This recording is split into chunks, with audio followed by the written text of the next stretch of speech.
Hi, BrenTech here, where tech is made simple. So I've just posted a video that Microsoft has finally started testing the movable taskbar in Windows 11 in the experimental channel in the Insider program. I'll leave the video linked, and just a quick video to let you know that in the same dev build in the experimental channel, Microsoft is also now starting to test a smaller taskbar.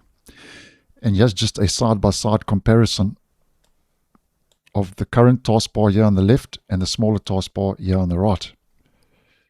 Now, Microsoft says on smaller screens that extra height can take away from your usable workspace. So because of this, it's adding the option to switch to a more compact taskbar for times when every pixel counts. With this update, when small taskbar is enabled, you will get smaller icons, as we can see, a shorter taskbar, and more vertical space for your apps.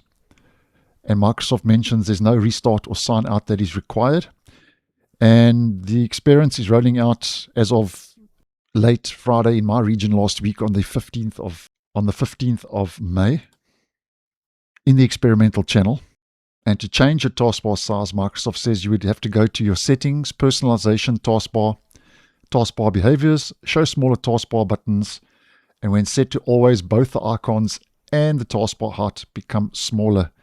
And as mentioned, this is just a side-by-side comparison. So once again, this is also a highly requested feature, and I do think is a nice move. So we can expect this to start trickling down into the stable in the near future. So thanks for watching, and I'll see you in the next one.